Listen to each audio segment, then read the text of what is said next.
Here we're going to do a little review on our Willis PK 40 heavy duty engine lathe. These are standard 30 horsepower machines with a standard 6-inch spindle bore. You can also get spindle bores of many different sizes up to and including 21-inch plus spindle bore. You have an 18-speed headstock, which you can see here consists of this dial and these high, medium, and low gears right here.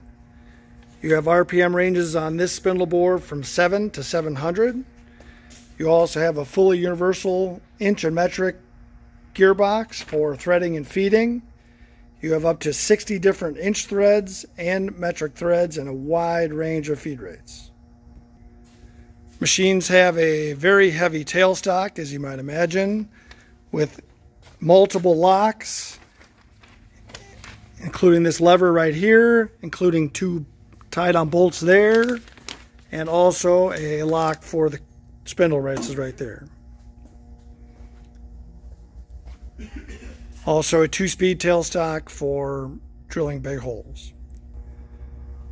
Machines come standard with a traveling rear splash guard. You also have a nice chip and coolant collection plate, which runs along the whole base of the machine. These are very strong machines with an overbuilt apron and carriage, a 22-inch wide bed, and also the bed and the base is one solid casting resting on the floor. After receiving the machine, one of the first things you want to do is confirm that the voltage you're putting in the machine is the same as the stickers on the outside of the machine. You bring your 3 hot leads into the top of this main switch right here. After connecting the power and turning on the main switch in the back, you should see this power lamp button is on right here. You want to make sure that all your electric emergency stop buttons are out. And then you want to power up the machine with this power on button right here. Now, one of the first things you want to do is check for proper rotation of the spindle and the machine in general. Quick check on the jog button. That's going forward, so that's good. Another quick check would be on the rapid button. Make sure you're going in the same directions. That's correct. Alright, so that tells you your machine is phased correctly. Now we'll show just a quick little threading example. We have the machine set up at 105 RPM.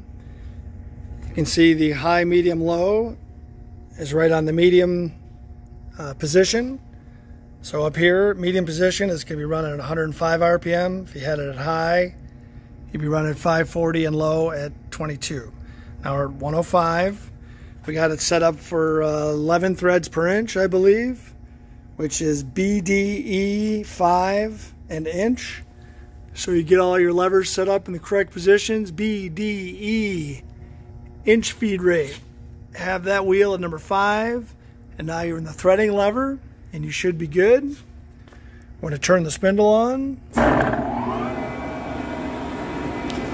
Now these machines are a little different just due to the size and the feedback that our factory's gotten over the years. These are very popular in the oil field, and there's a lot of heavy threading done there. And on these machines, we have the thread dial and the threading gauge lever on the left-hand side of the apron.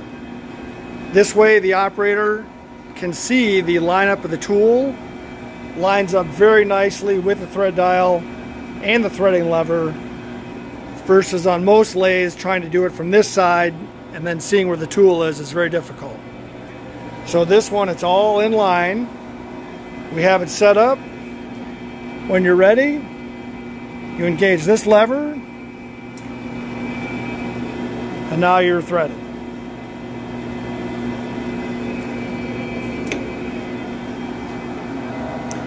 Another feature that these machines have is there's an electromagnetic spindle brake. You can turn the spindle off by just hitting that button. You want to drive the spindle to a stop, hold that in, and that engages the electromagnetic brake. Obviously these machines have flood coolant system, which is there, which is only working when the spindle is on. And again, emergency stop, which is always good to press if you're not using the machine. Now I'll show a little example of the feeding of the machine. You can see the lead screw is turning there. Also, it is noticed you have a nice stainless steel cover for the lead screw, which keeps a lot of chips and junk off the lead screw. We kept it in the same BDE 5 location. We're still an inch. We moved this lever here from the threading up to the feeding, and this is feeding roughly about 5/1000 inch per revolution. We're still at 105 RPM. We come over to the apron here, and this is a pretty standard location for your feed and gauge lever. Now you're in feed.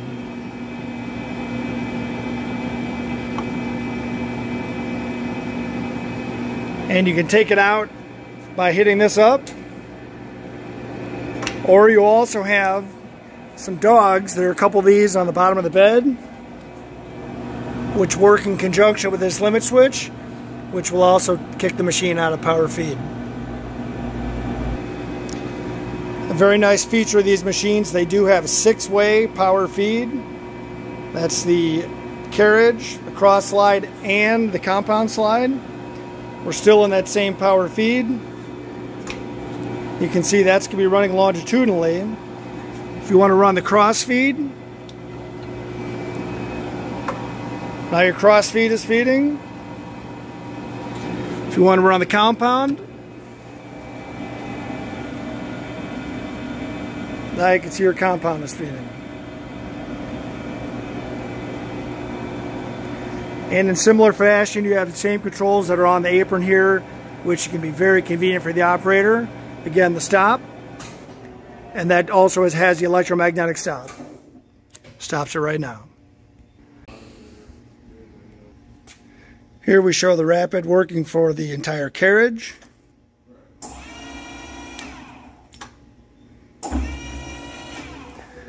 Move this lever, now we get it for the cross slide.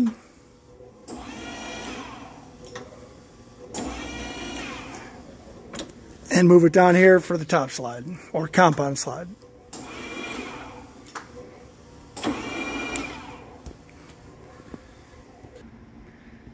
As you can see, the machine comes standard with a very heavy 4-way tool post. We often put Aloris quick change tool posts on there.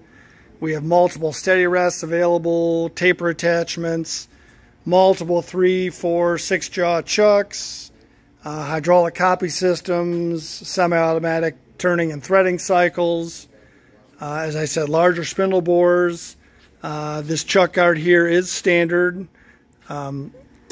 What it does when it's open, it disables the spindle. You're still able to jog the spindle, but you're not able to turn it back on until you close the chuck guard.